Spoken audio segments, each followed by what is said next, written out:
नमस्कार, मी डॉक्टर दिशा राहुल खंडारे, द्वारका हॉस्पिटल, खामगाव. आजकाल दिवसभरात एकदा तरी कानावर पडणारा शब्द म्हणजे ऍसिड. काय तुम्ही पण गॅस, ऍसिडिटी या त्रासाने त्रस्त आहात का? काय तुम्हाला पण यापासून सुटका पाहिजे का?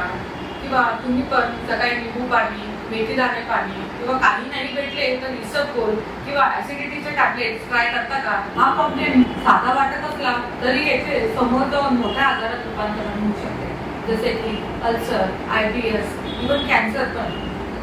त्यामुळे मी या टॉपिकवर व्हिडिओ बनवणे जरुरी समजतो. ऍसिडिटी, हायपर ऍसिडिटी, पित्त म्हणजे नेमकं काय?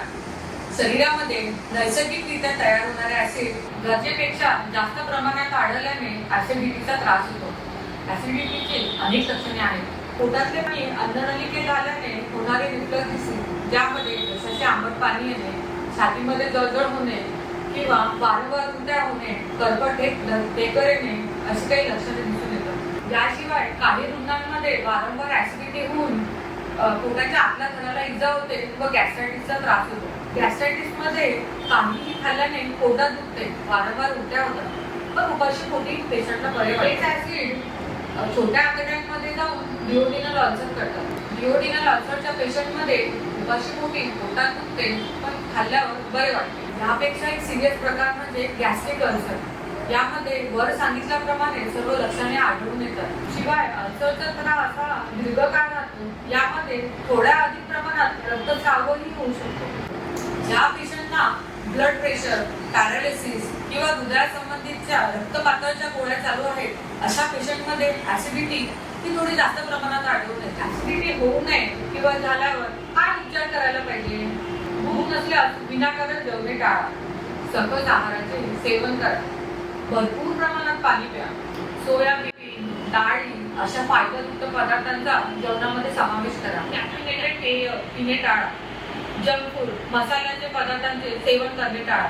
नियमित व्यायाम करा, जसे की yoga, swimming, dancing, jogging, aerobics. मद्यपान, धूम्रपान यासारख्या व्यसनांपासून दूर राहा.